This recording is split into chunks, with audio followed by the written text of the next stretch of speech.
Welcome to New Life Live with host and founder of New Life Ministries, Stephen Arterburn. For 35 years, New Life has been transforming lives one at a time thanks to the giving hearts of you, our listeners.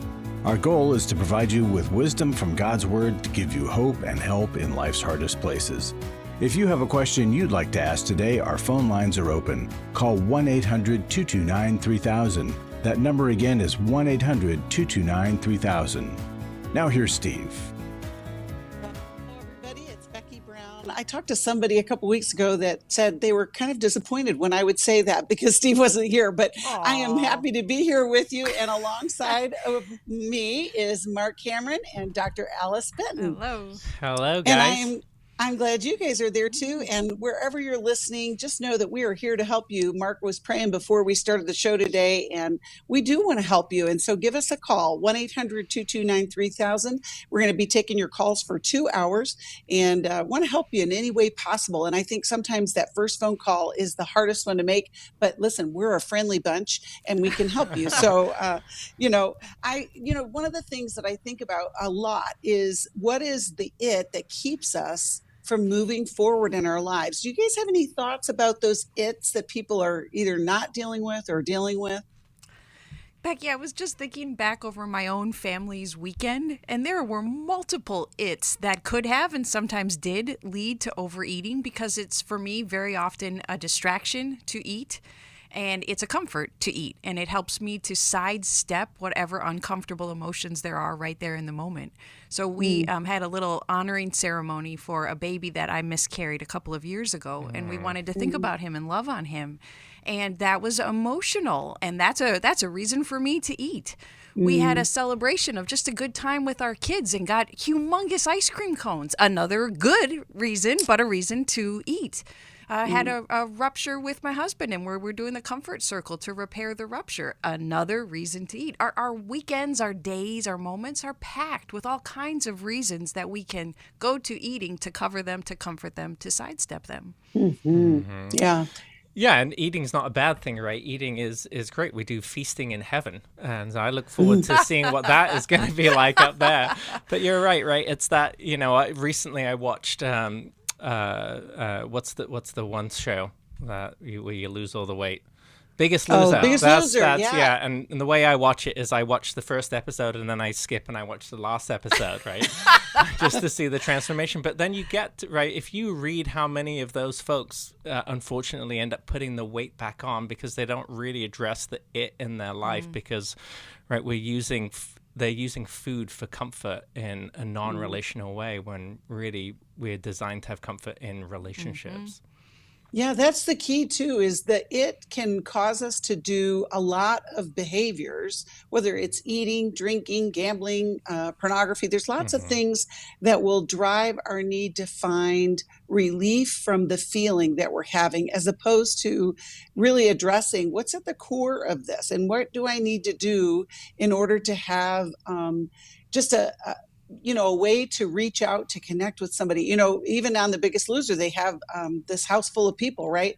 Well, connection is one of our key values here at New Life. And we know that it can be really difficult to connect, but it can be very healing and very much an answer to dealing with the its in your life. Of course, we're talking about Lose It for Life, which is our weight and eating issues workshop. We're going to have it online March 18th. And so it's easy to attend. And whether it is the it of, shame or regret, or maybe just the isolation and then food is keeping you company, we want to help you get free of that and lose it for life, literally lose the it for life, and have a plan and a process in order to be free and to use food for what it was meant to be used for. And that is for energy and for nutrition. It's all going to be part of that great day. We're going to have Michelle Spadafora with us. Steve Arterburn's going to be speaking. And we're going to have groups with our counselors who are going to lead you in a way forward. And I tell you, we've been doing that for 20 years, and we've helped a lot of people keep that weight off, and we can help you too. We're going to be right back after this break. I came kicking and screaming. The last 24 years have been filled with pain. I was violently molested. and raped from the age of 6 to 13. It has changed everything in my life. This weekend for me has been life-altering. I have realized that God does love me, that this is my story, and that's okay for the first time in a long time. This is Steve Arterburn, and this is the story of a new life. She came kicking and screaming and now has a changed life. You can be part of offering hope to others as you step out in faith by donating to New Life Ministry. To make your tax-deductible gift, visit newlife.com and click Donate. Call 1-800-NEW-LIFE or text NLM to 28950. That's NLM to 28950.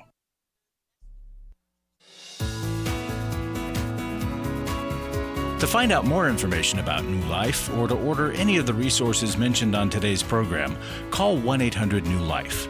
Now back to New Life Live. Welcome back. I hope that you will decide to join us for Lose It for Life. And maybe, it would be the next step in your healing process. This month we are going to feature the book, Take Your Life Back.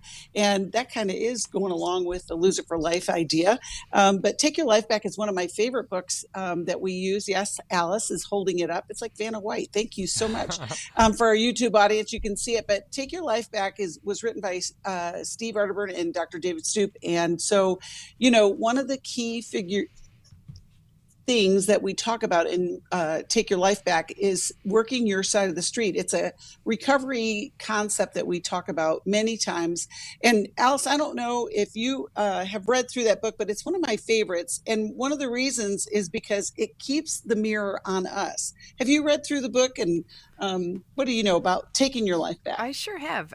It's so empowering, although it can be also overwhelming, to keep our focus on our side of the street, because most of us think if the people around me changed, my life would be fine, it'd be better. Mm-hmm. But we don't have power, or we have very limited power over the people around us, but we can develop a whole lot of power over how we're reacting, how we're cleaning things up, how we're engaging in spiritual detox to unload the baggage that we're carrying around. And when we start to change the unhealthy homeostasis in our homes and in our relationships, and it often leads to change then in the people around us. So it flips how we normally view problems, and it then equips us to start the change process in our homes. That's right, because we can have relationships that make us feel drained, but the drain comes from the fact that we don't really have control over the other person, and so we need to take our life back. Marc, what would you say to somebody who has a relationship that leaves them feeling drained, and they've tried everything and yet there's still no energy, it doesn't feel like it's a free and healthy relationship? Yeah, I think that happens often to us. And I think when we're feeling drained, you're doing most of the work. And one of two things are going on. I think it's one, that you are either a rescuer type of person, where you are not allowing the other person to be able to do their growth, and you're not allowing them to be able to take their life back because you're just solving problems for them. And I think the other dynamic that happens is that the other person isn't interested in growing, and you're more interested in improving the relationship. And so you feel drained because it's all one way. And so I think the solution to that is to you take responsibility for you allow the other person to take responsibility for themselves. And that can be really hard to do, especially if you are a rescuer type. My wife is a rescuer type, and I see her struggling sometimes with friendships that she has, and even family relationships. And I told her one time, why don't you just end up saying, that's really hard, what are you going to do about it? And that really, she held on to that. For me, it was just kind of something in passing, but she's really held on to that. And that helps her be able to let other people own their stuff. And then she feels freer. I love that. So many times we'll get phone calls from folks who are in really difficult relationships where they are doing more work than the other person.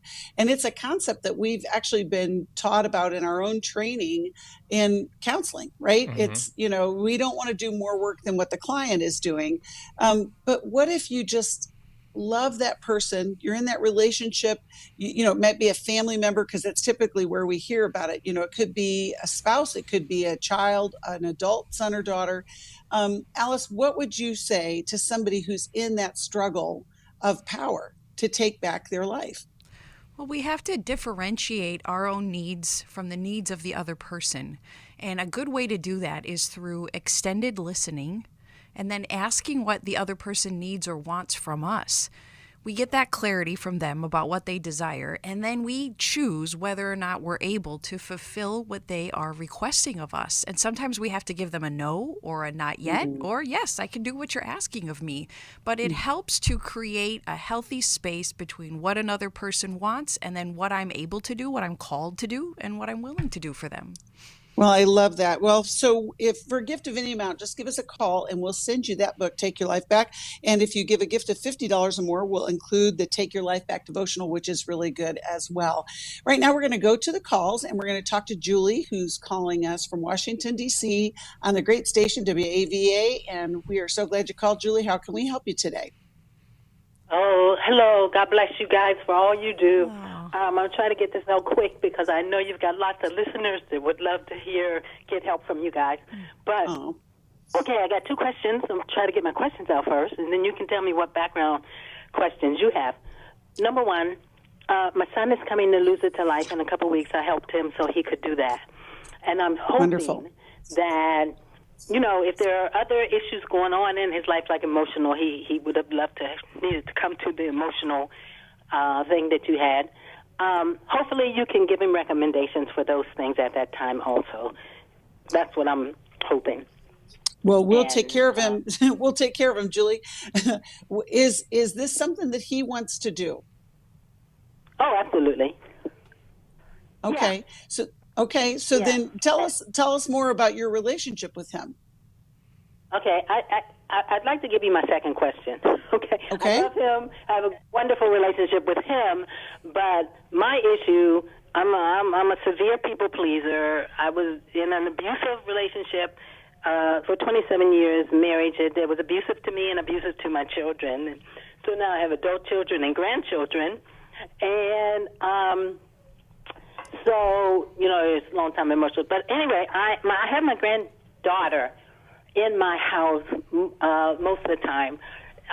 She does not live with her mother or her father, although her father who is my son, is mostly in his life, calls her every single day, takes her all over the country to play basketball, just takes her to practice, does everything. Mother just sees her like 2 weekends a month. So I'm kind of in the middle. But the most issue now is granddaughter, because granddaughter, we've had calls from school over and over and over again. Even in third grade, she pushed the principal. But it went to the limit on Friday. I think my son had just had enough. We have been getting calls like almost every week of something that's happened. Friday, she put her hand in the teacher's face, and the teacher, which shouldn't have, but the teacher called her the B word. But she has had lots of stuff all year. She couldn't play basketball the first game because she had acted out with a teacher. So it just reached its limit on Friday because my son had had enough of the calls from school. And I get the emails, but I didn't get the one about what happened on Friday. So, Julie, so it was how can we help on Friday. So, Julie, how can we help you? What's the question? Yeah, you need to help me. I would like for you to help me as the person in the middle who's with this granddaughter every day and dealing with her disrespect, dealing with her pushback. And I'm a people pleaser, so I hate people to be in pain of any kind. And so I say yes probably entirely too much, and I need to say call your father instead of me saying yes, you can do that. All right, I think we get a good picture. Yeah, I think so. But Marc, let's start with you and then see what he can do for Julie. Well, let me ask you one question here, Julie. What does your grandma heart tell you that is under the anger for your granddaughter? Ah, man, I really wish I could. It's just authority. She has such issues with any kind of authority. If I ask her to do anything, it's going to be pushback. I mean, I know that at middle school, at 13 years old, a lot of those kids have those kinds of resistance issues, but she had it since third grade at 8 years old when we took her because, you know, she needed a more stable lifestyle. But even as a 3-year-old, oh my goodness, I had, you know, issues just picking her up from nursery school. Strong-willed personality. I wish I could tell you. I don't know. And I've asked the assistant principal, what kind of help can we get her at school to help her deal with her emotional issues, her resistance to authority, her disrespect, all of these kinds of things to help her. So I'm waiting on the principal to call me back. Hopefully he'll give me some suggestions, because now mental health is important for kids and they have resources. I wish I could answer that. Well, it sounds like, there's a lot of things that go on around this 13-year-old age, right? You know, there's a lot of hormones and brain development changes that happen. I think for your granddaughter, what I'm hearing, she's living with you, and both of her parents are somewhat absent from her life. So there's probably some abandonment issues going on for her too. As well as, I'm wondering, you know, sometimes kids act out in school when they have learning challenges. And so there really could be a whole bunch of things that could be possibly going on here. I think what I would say to you, Julie, is you've already kind of identified about yourself that you tend to be this people pleaser person who rescues others. And when someone needs rescuing, that's good. But when somebody needs growing, that's not so good, because you end up robbing them of that tension that they need to be able to have a little bit of a struggle, and then see if they can recover. I think one thing that I would recommend to you is learning how to do the comfort circle, which Mylon and Kay talk about in their book, How We Love Our Kids. It's just a fantastic tool to be able to engage your kids in, to be able to help them understand what is under what's driving their behavior, because anger is a secondary emotion. There's always a hurt, a sad, or a fear that's underneath anger, and until you get to what is the primary emotion underneath, you might be spinning your wheels a little bit. And so I would try and see if you can start to engage her to find out what's going on. Why are you feeling so mad? And we will send you a copy of that, Julie. Yesterday. Let's hear what Alice has to say, Julie. Julie, with such obviously problematic, aggressive behavior from your granddaughter, it's so likely that she becomes or is already the problem in the family.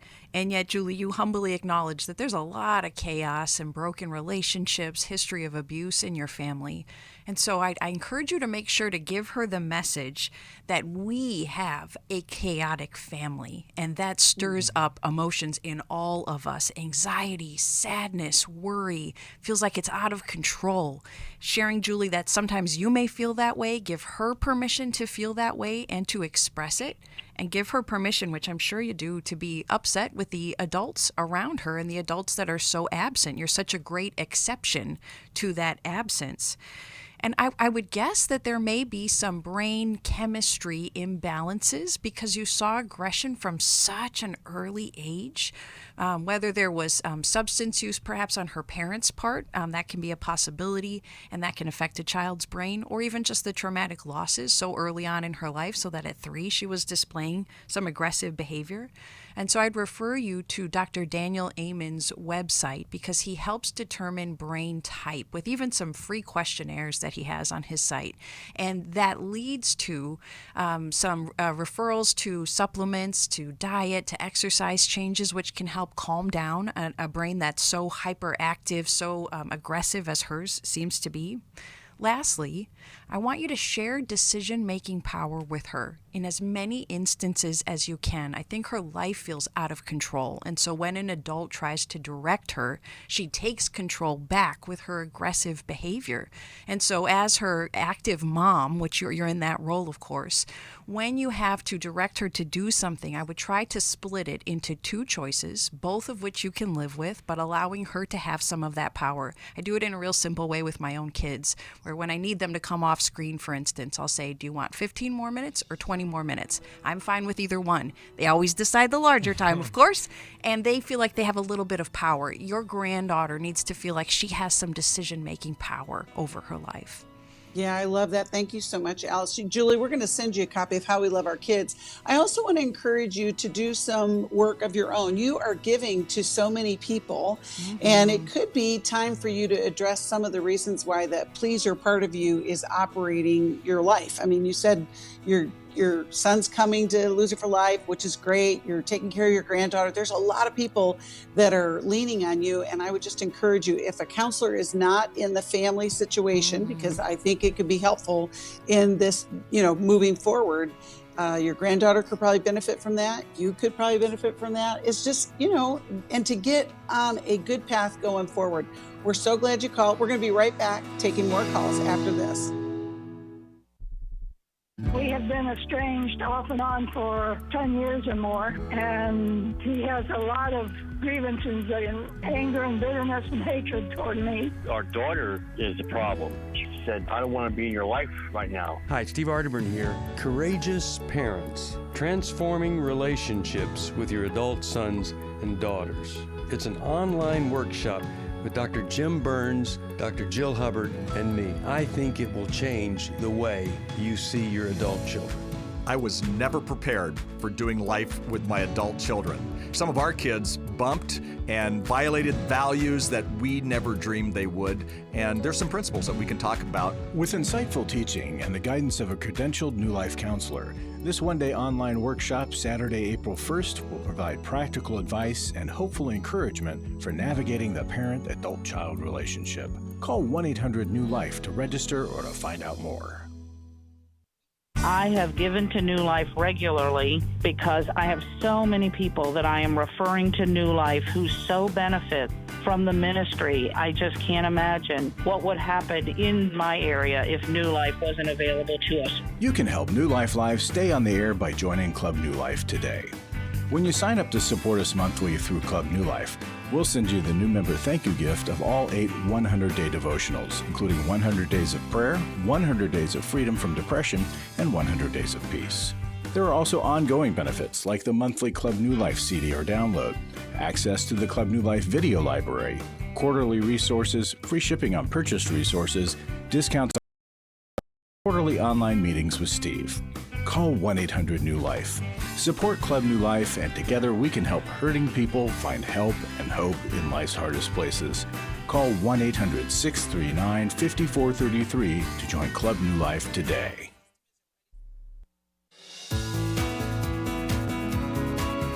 We'd love to hear from you. If you have a question or a comment, call toll-free 1-800-229-3000. Now back to New Life Live.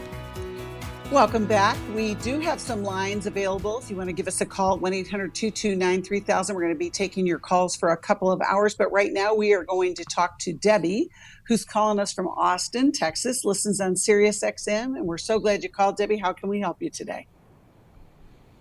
Hi there. Well, I heard you talking about trust issues, and I've got a lot going on right now. I have an adult daughter that manipulates my husband, who is her stepfather. And he has made some big decisions behind my back, and it's usually about our daughter, where she has cried and says, oh, I can't pay the rent this month. She rents a house from us.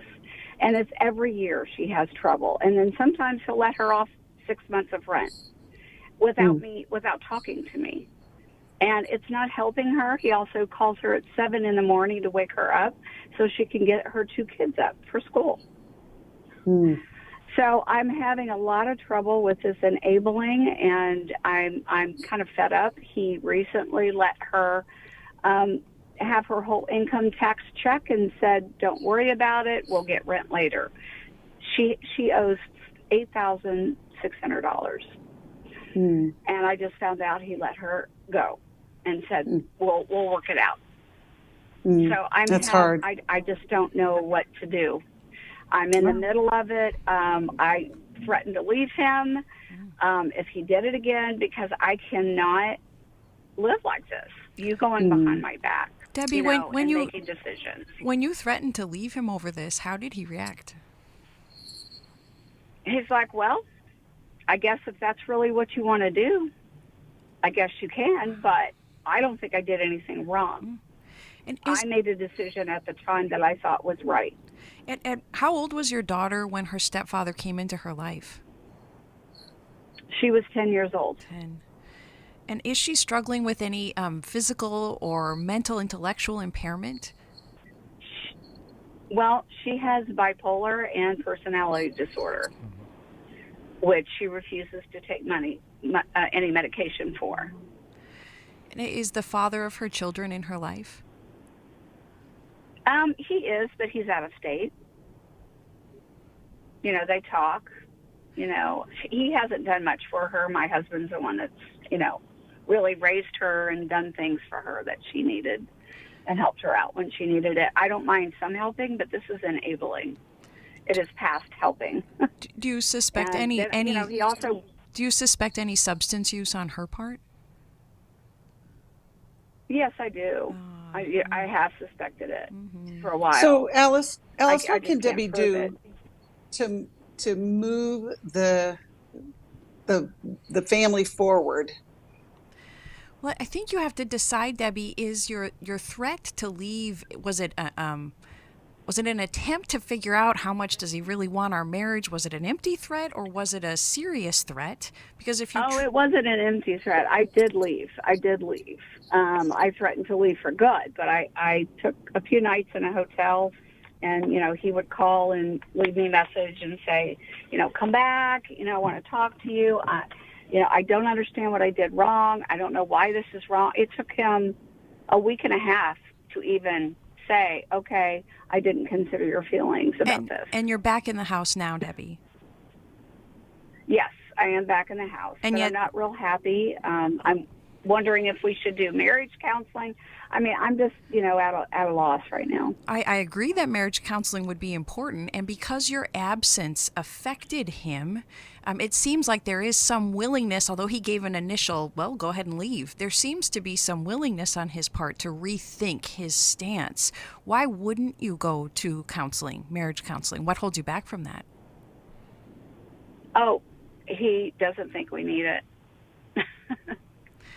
And if you let him know, I am as serious about leaving as I was previously. If you won't get help, we need this. Our family needs this help. Would you come to therapy with me, knowing it's that serious? How do you think he would respond at this point? I don't know when I'm going to have time. I work all day. When are we supposed to do this?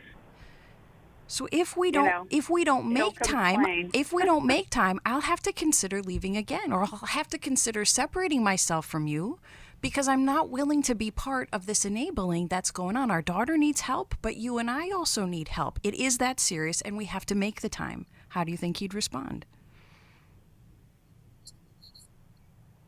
That might be a really good way to approach it. He may be open, but he hasn't been in the past. But I told him I don't think the marriage is going to last if we don't do something, because I've got big trust issues. So, Debbie, what Alice is talking about is really changing the dynamic that's at play, like currently. You guys are in this kind of tug of war. Yes. Marc, what would you offer to Debbie to kind of, you know, get out of the dynamic of tug of war, of you go, I stay, all that kind of thing? Yeah, when I have couples or one person who calls and says their spouse won't go to therapy, what I usually do is I encourage them to go to therapy.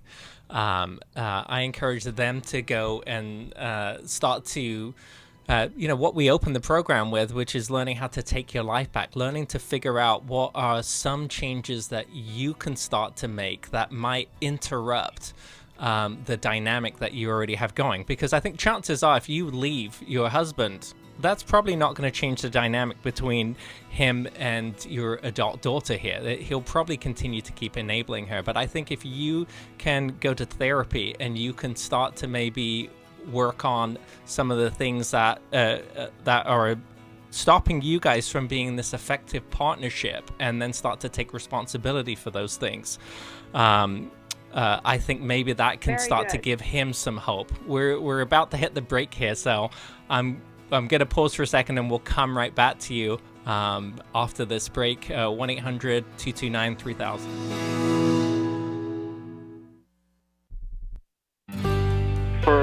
Most of my life I've been dealing with an opiate addiction. Why is opioid addiction quickly becoming one of our nation's biggest killers? Maybe it's because it isn't only those who are addicted who are in denial. We did what I see so many parents do, is it can't be an addiction.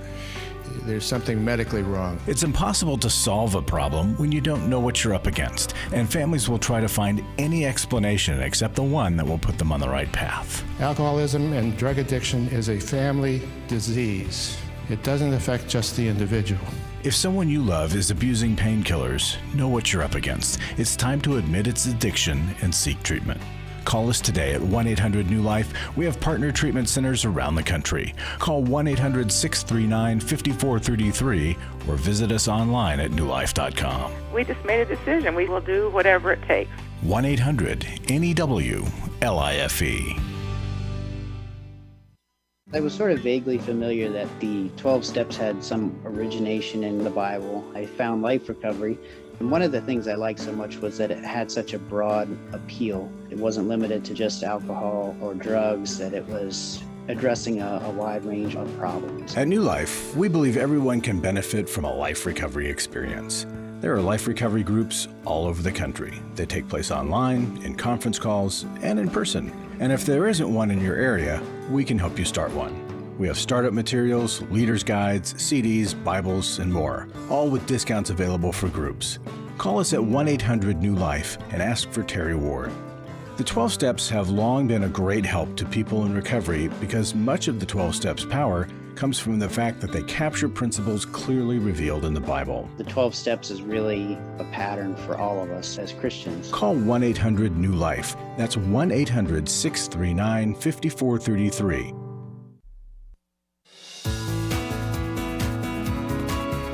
We're glad you joined us for New Life Live. To be a part of the program, call 1-800-229-3000. Now back to New Life Live. Welcome back. I'm so glad you are with us. And if you want to call us, you can call us 1-800-229-3000. We're going to take calls for about another hour and a half. But right now we're finishing up our call with Debbie. And Alice, you had a couple more thoughts that you wanted to add to that. Just want to help you, Debbie, to reframe how your husband is trying to love his stepdaughter. Because it may be that he's doing the best he can, loving her, helping her, rescuing her. And I agree, it's enabling. But when we learn that setting boundaries and allowing consequences teaches our children how to be healthy adults much better than saving them from their problems. Sometimes we just need the training to be able to change the way we love our adult children. And so I want you to introduce your husband to New Life, have him listen to our call that we've had with you to inform him, and then consider attending NAMI groups and CODA groups, because in those groups you learn how to love a person struggling with such severe mental health problems like your daughter is, and what loving them effectively looks like versus rescuing them. I also think about our Courageous Parenting weekend that's coming up on April 1st, because I think that would really help you and your husband with your daughter. That's a great idea, Alice. And Debbie will give you that information. And we're going to send you a copy of Doing Life with Your Adult Children, because I think that is the dynamic that's in play. There's a lot going on there, but we're here for you, Debbie, and we're thankful that you called. Right now, we're going to go to Carol, who's calling us from Arkansas, and it's her first time calling. We're so glad you did. And if you want to call us, you can give us a call, 1-800-229-3000. Carol, how can we help you today? Yes, ma'am. I was thinking of my daughter who passed in 2004 of cystic fibrosis, and who wasn't, so in touch with God like she should. And I was just thinking, God is full of mercy, and she didn't have a life like along as the expected life, She didn't. I'm not sure she was saved. Some people don't get saved till they're later on in age. My question is how would I know that Sarah is in heaven? I'm so sorry for your loss, Carol, and I know that that's heavy on your heart. Marc, let's start with you. What would you offer to Carol? Yeah, so Carol, it looks like your daughter, how old was she when she died? 18? To be exact, 18, 4 months, and 24 days. So sorry for your loss. Yeah, so your daughter, she was still very much, and I know we kind of have this arbitrary number that we use in our legal system where we say somebody who's 18 is all of a sudden an adult.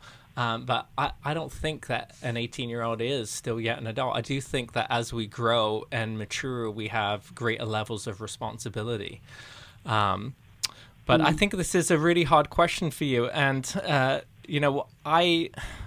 when I think about these kinds of things, I think that God is a merciful and he is a grace-giving God. And he gives us the Bible, and it does show us what we need to do for salvation. But we don't know who, God is the giver of grace. So I do think it's hard to definitively be able to say who is in and who is out in terms of he's the only one who gets to make that decision. So I think, it sounds like you have been a really good mom to your daughter. She struggled with illness, and I wasn't like if I was a good mom to her more spiritually, I wouldn't have these questions. I would know for sure. Well, I think it's a matter of faith also. Yeah, I think you might be being a little hard on yourself. It's really, really hard to be a parent, especially a parent of a sick child. And we don't have a lot of capacity for ourselves when we're caring for a sick child like that. So I'm wondering if you're being a little harsh on yourself and you actually did a better job than you think you did. Yeah, thank you, Marc. Alice, what would you offer Carol? Carol, what would you say is one of your most significant regrets with your daughter? How do you wish you had handled faith differently with her? Well, I wish I'd been like my mom was to me, and my sisters prayed with her. I wish I took her to church more. This when she was little, and I wish that I just have been an overall better parent, and I know if I was a better Christian back then.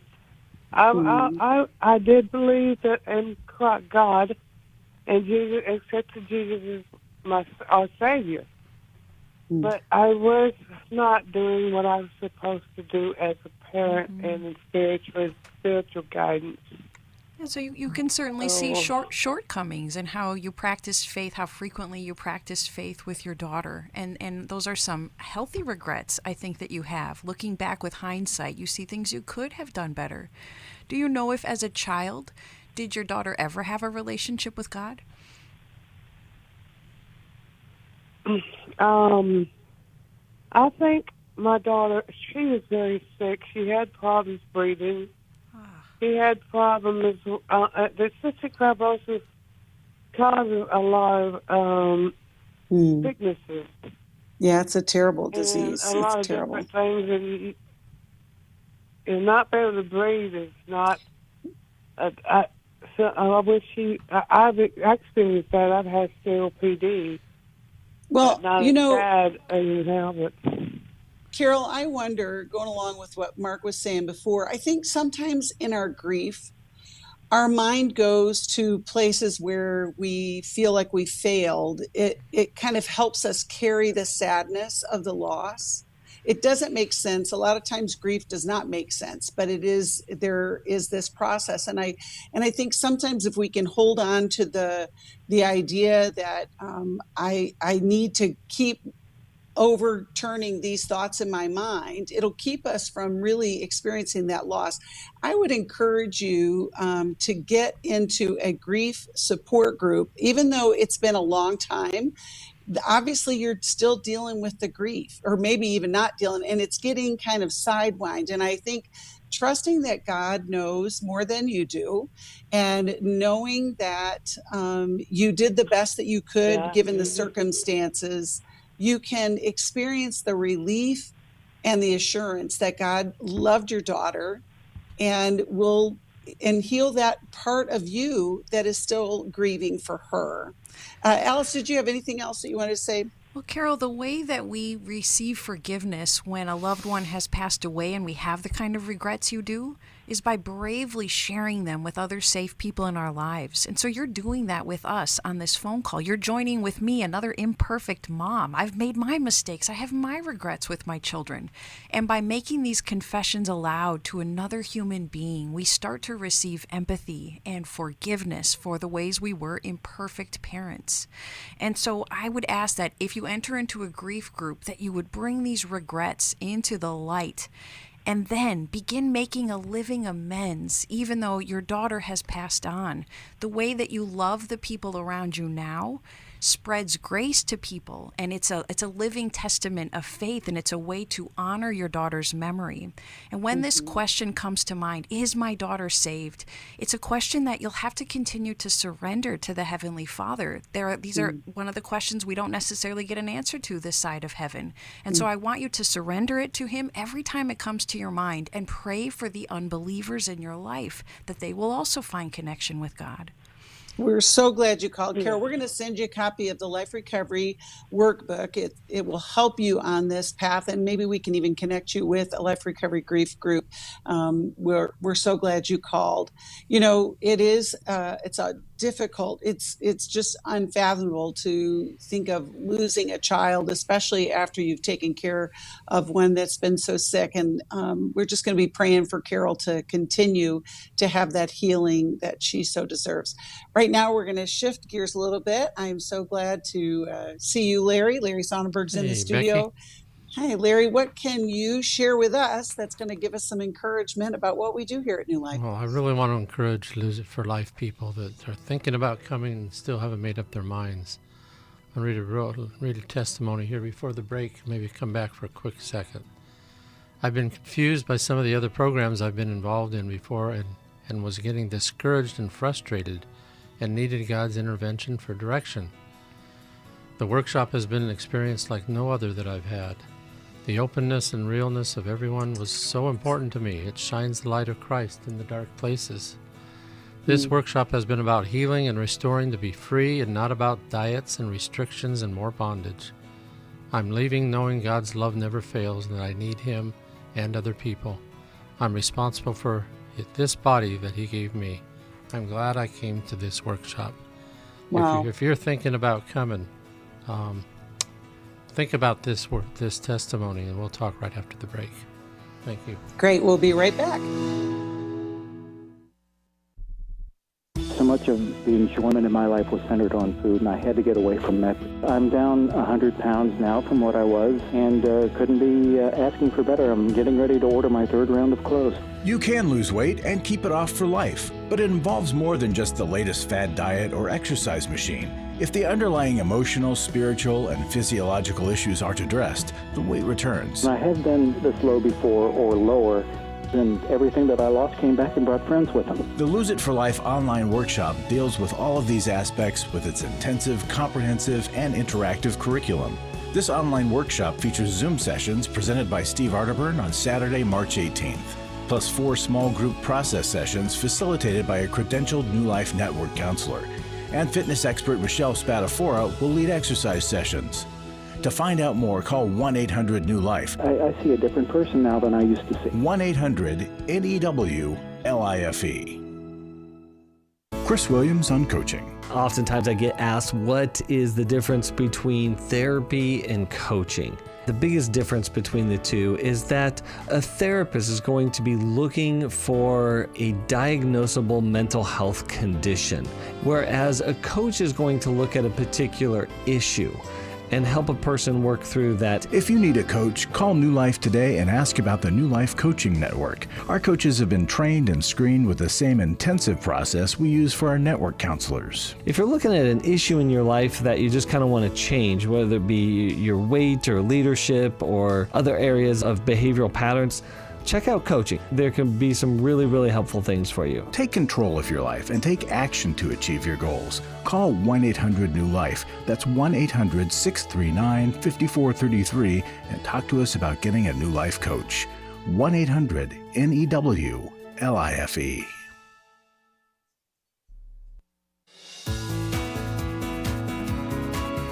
To find out more information about New Life or to order any of the resources mentioned on today's program, call 1-800-NEW-LIFE. Now back to New Life Live. Welcome back. You know, we ended before the break, Larry was talking about Lose It for Life. And, you know, we've got all kinds of workshops because we want to help you move forward in your life. Larry, how would you encourage somebody who may be thinking about, maybe going to a workshop or even supporting us so that we can continue to do workshops? Well, the first step is just to make a call. Call 800-NEW-LIFE and talk to somebody there. And then I just want to encourage folks that have the means to give support, donation support. That will help us a lot to continue to do what we do. You know, I think there's kind of a countrywide malaise right now of hesitation because we have experienced the downfall in people's giving here. And so I don't know what it is. There's a lot of fear. There's a lot of anxiety. And I'm just praying that people could, I don't want to say snap out of it, but just see the sense that God is in everything that's going on in this country, including the financial challenges that we're facing. And step up and make a gift to help us get through this tough time, just like they need help too to get through their tough times. Right. I love that. And, you know, we're so grateful for those of you who are part of Club New Life that are helping us do that every month. And if you want to join Club New Life and be part of that family, you can, and we'll give you a gift of 8 of our 100-day devotionals. They're all different kinds of beautiful colors, but they also are just a path forward. But, you know, what you were saying, Larry, is so true. Sometimes in the malaise, sometimes in the overwhelm, we get frozen and we can't take a step forward, either to offer help, to be generous, or even to, you know, ask for help as well. So we're hoping that you will, if you haven't given a gift, that you will give one today or more than one.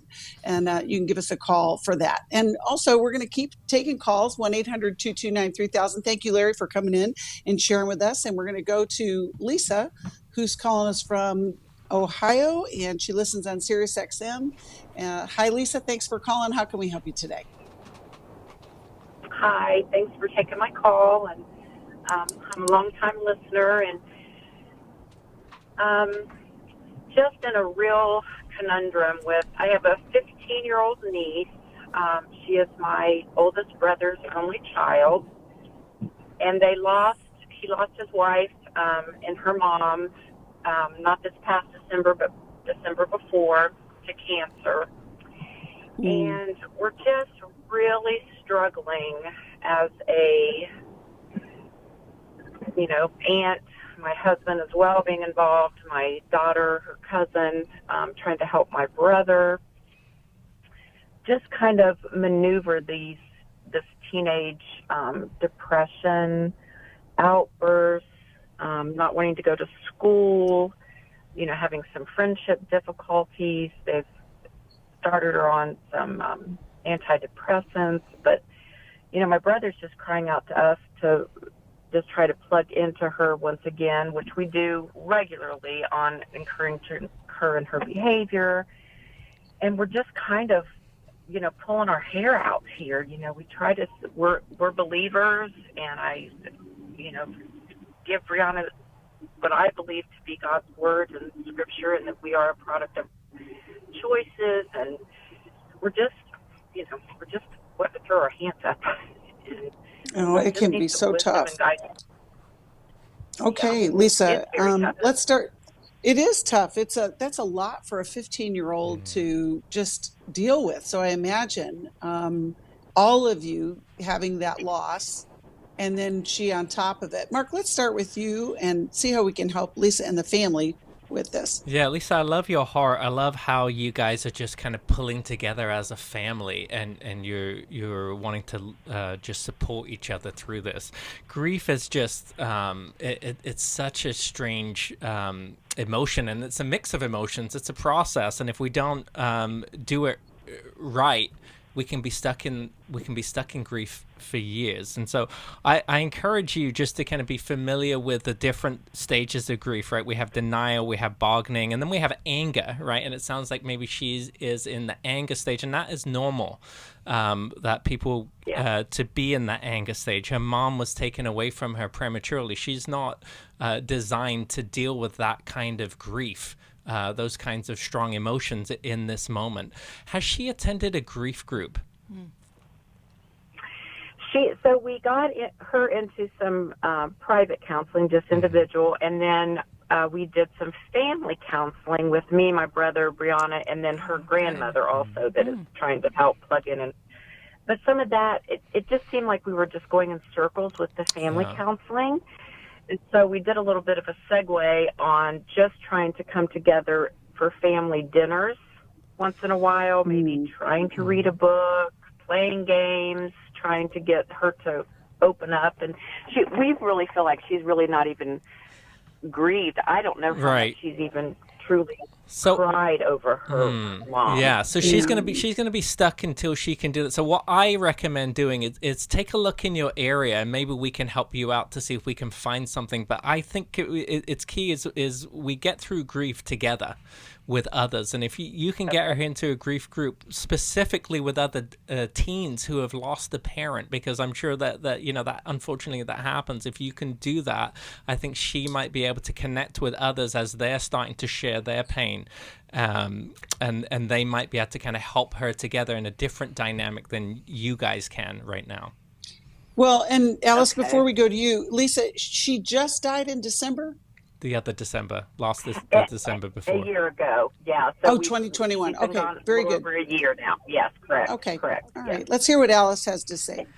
Lisa, as I'm going through my mental checklist, you and your family are already doing so many of the things that we normally advise, but rarely hear a family coming together, multiple generations to surround the grieving child. So I just praise what you're doing. I think what your family's doing is right, spot on, in fact. And grief doesn't have a time limit.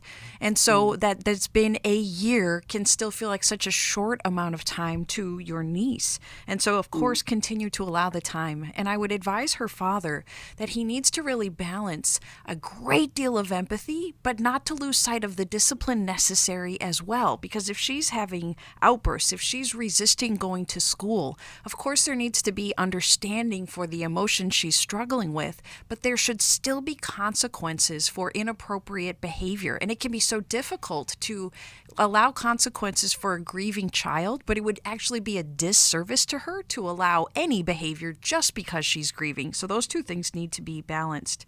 And then I would wonder, what kind of unhealthy coping might she be into?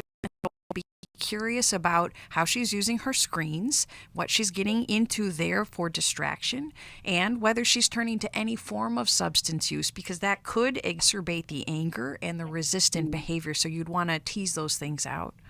Yeah, and Lisa, she's going to need a lot of space. I would say if you haven't already, you mentioned a counselor and you felt like you were going round and round, it would be really helpful for her to have a counselor where she can be just free to be her.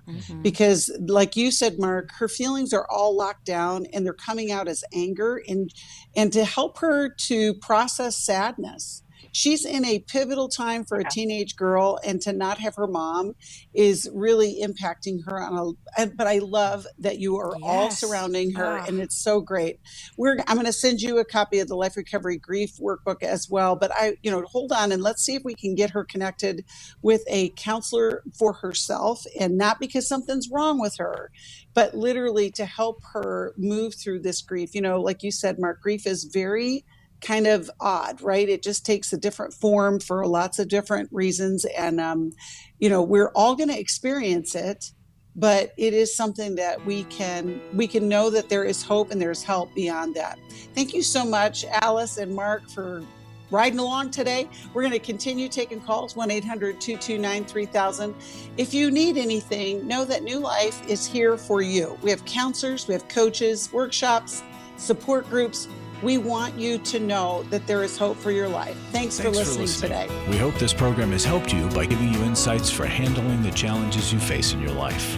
We want you to know that we're here for you, but you also need to know that New Life Live is a listener-supported ministry. To make your donation or to get any of the resources mentioned on today's program, call 1-800-NEW-LIFE. That's 1-800-639-5433, or write to us at New Life Ministries, P.O. Box 1029, Lake Forest, California, 92609. Please join us again tomorrow for New Life Live.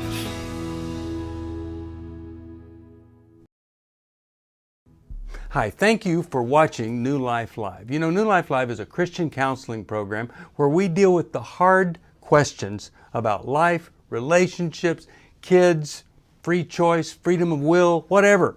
It's all right there on New Life Live every day, every weekday, 1 p.m. Eastern, 10 a.m. Pacific. If you want to call into the live broadcast, you can find the schedule on newlife.com or click the social media link right below. You can see every episode of New Life Live on the New Life YouTube channel. Watch it with a friend, watch it later. Be sure to subscribe and hit that bell so you'll never miss another episode. So if you want to listen on the go, download the app. The link is right below. And I hope if you need some information, if you want to get some help, you'll call us at 1-800-NEW-LIFE. And I'll see you next time.